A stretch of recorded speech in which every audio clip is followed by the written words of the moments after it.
Olá, seja muito bem-vindo, eu sou Vitor Cinzento, esse é meu canal sobre futebol alemão e hoje a gente vai falar um pouquinho mais sobre como foi as Olimpíadas da Alemanha, que a gente viu hoje pela manhã, nessa quarta-feira, que foi eliminada pela Costa do Marfim. A Costa do Marfim sobressaiu na questão da pontuação, fez 5 pontos, a Alemanha ficou só com 4 e a equipe africana vai poder seguir adiante na competição, enquanto a Alemanha passa por mais uma eliminação durante esse ano. Já teve ali uma certa vergonha que passou na Euro, agora mais essa vergonha dentro das Olimpíadas, e a gente se pergunta, tipo, o que aconteceu com a Alemanha campeã de 2014 e o que está acontecendo com esse time que não consegue bem na Euro, não consegue bem nas Olimpíadas, tem esperança? Foram 2 vexames, o que tem de errado com a seleção alemã? É isso que eu vou falar hoje. Bom, primeiro vamos repassar aqui sobre como foi a campanha da Alemanha nessas Olimpíadas. A Alemanha começou perdendo para o Brasil por 4-2, a gente lembra muito bem dessa partida, onde o Brasil saiu na frente com um 3-0 muito veloz, depois a Alemanha conseguiu voltar atrás e o Brasil finalizou num 4-2. Depois foi jogar contra a Arábia Saudita e acabou passando por um perrengue contra a seleção árabe, mas mesmo assim ainda conseguiu garantir a vitória num 3-2. E aí nessa última partida que aconteceu na manhã dessa quarta-feira, a seleção alemã empatou em 1-1 com a Costa do Marfim em mais um jogo onde não conseguiu jogar bem. E aí a gente pega e vê o que existe de correlação entre essas 3 partidas. A Alemanha marcou e sofreu gols, mas sempre passou por muitas dificuldades justamente por sofrer gols. E se a gente for olhar, entre os gols que o Brasil fez, os gols que a Arábia Saudita fez, esse próprio gol também da Costa do Marfim que aconteceu hoje, quase todos baseados em falhas da defesa, principalmente do Florian Müller, goleiro alemão.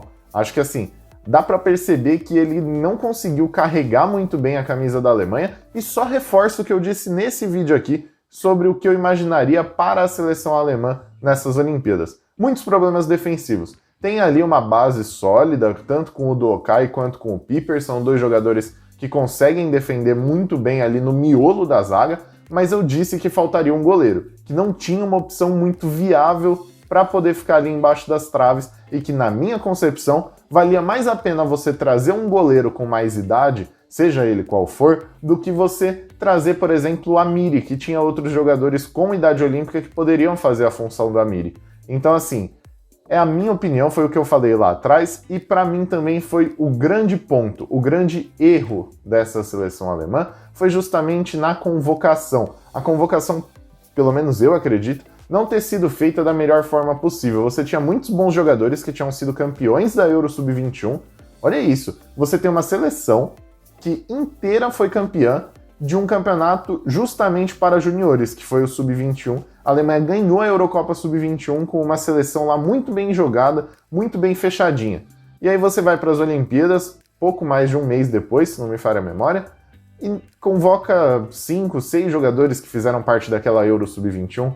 Por que você não convoca mais jogadores que já conhecem, já jogam juntos, já tem um esquema pré-definido e foram campeões europeus jogando daquela maneira? Sabe? Eu acredito que a convocação foi muito mal feita e os jogadores com mais idade do que o permitido foram muito mal escolhidos. Max Kruse não rendeu tudo que deveria render, o Arnold parece que se escondeu dentro de campo, e aí também tem o Amiri, que assim, fez ali um golzinho, mas nada que justificasse toda esse ênfase, esse foco em ter o Amiri na seleção. Acho que não foi um jogador que fez total diferença, existiam outros jogadores que poderiam agir até da melhor maneira. Tanto que, se a gente for ver, qual foi o melhor jogador da seleção alemã dentro dessa Olimpíada? Para mim tem 2. Um deles é o Piper, que foi um excelentíssimo zagueiro, jogou muito bem mesmo, em todos os jogos, por mais que tenha passado ali por dificuldades na defesa por conta do Florian Müller, ele sempre deu ali uma segurança, ajudou bastante na criação de jogadas e fazia com que a equipe circulasse bastante. E o outro jogador que eu acho que também merece um destaque é o Ragnar Asch, que estava fora da convocação, ele não ia jogar as Olimpíadas. E aí o cara entra, marca 2 gols, chega muito perto também de marcar vários outros, teve bastante posicionamento dentro da área, uma ofensividade muito boa. Ragnar Asch foi talvez o melhor jogador da Alemanha em termos ofensivos, porque ele marcou gols, ajudava na criação de jogada, abria espaço, fazia pivô, brigava de cabeça, puxava contra-ataque. Ele fazia de tudo por essa seleção, mas ainda assim não foi o suficiente. E aí, o que eu penso sobre o porquê das falhas contínuas das seleções alemãs?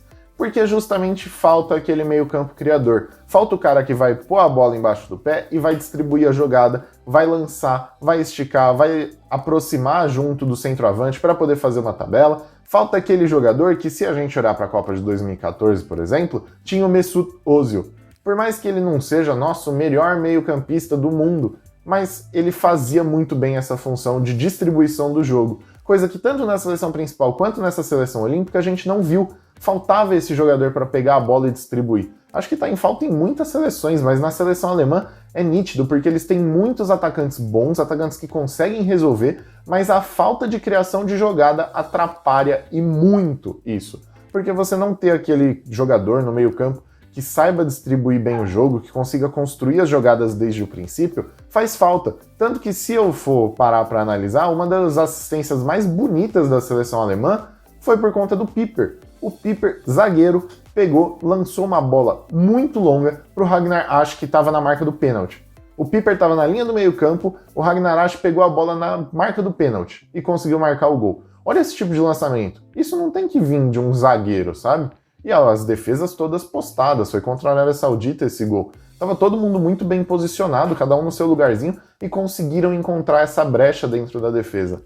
Então falta um pouco dessa criatividade. Bons atacantes a seleção alemã tem, tanto na equipe titular quanto também nessa seleção olímpica. Tem bons atacantes, mas não tem um meio-campista que sirva esses atacantes da melhor forma. E bom, e a competição de futebol olímpico segue, né? Agora acabou a fase de grupo, as seleções já se classificaram para as quartas de final, todas elas jogam ali no mesmo dia, em alguns horários diferentes, e eu vou passar aqui as quartas de finais e o que eu imagino para os próximos passos dentro dessas Olimpíadas.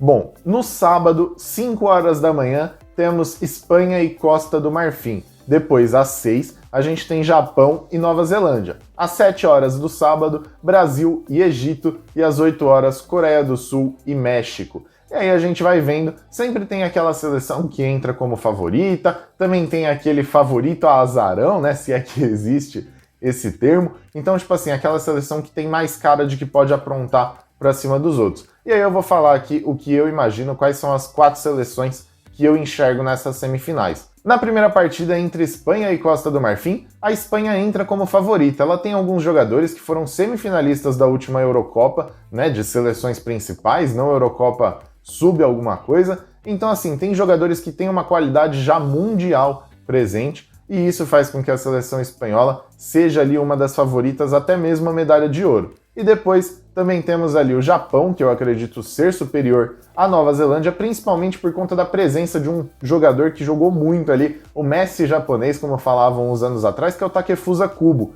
Ele tá jogando muito bem, é um jogador jovem e tá conseguindo carregar essa seleção do Japão junto também com alguns velhos conhecidos lá, como Sakai, entre outros.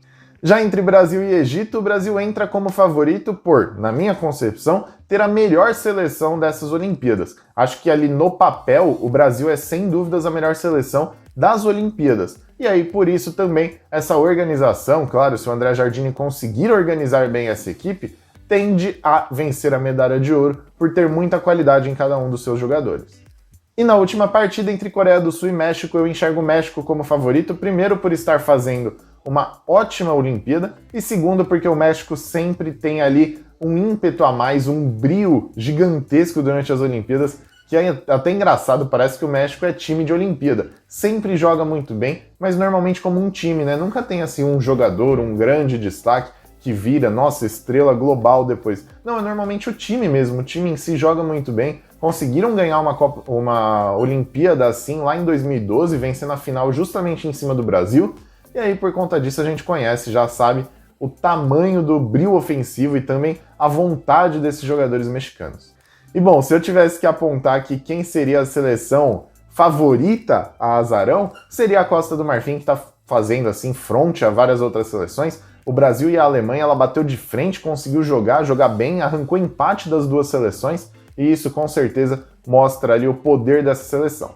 Bom, esse foi o vídeo, eu espero que você tenha gostado, né, que tenha sido bastante interessante para você que está aí do outro lado. Não esquece de deixar aquele like, me ajuda bastante. Também, se você não for inscrito, se inscrever aqui no meu canal. Posto vídeo todas segundas, quartas e sextas sobre assuntos variados, normalmente válidos pelo futebol alemão, desde seleção até os campeonatos nacionais, como a Bundesliga 2, como eu estou fazendo agora. Quando voltar a Bundesliga, também farei sobre Bundesliga e sempre vou estar falando sobre isso, tá certo? Muito obrigado e até o próximo vídeo. Valeu!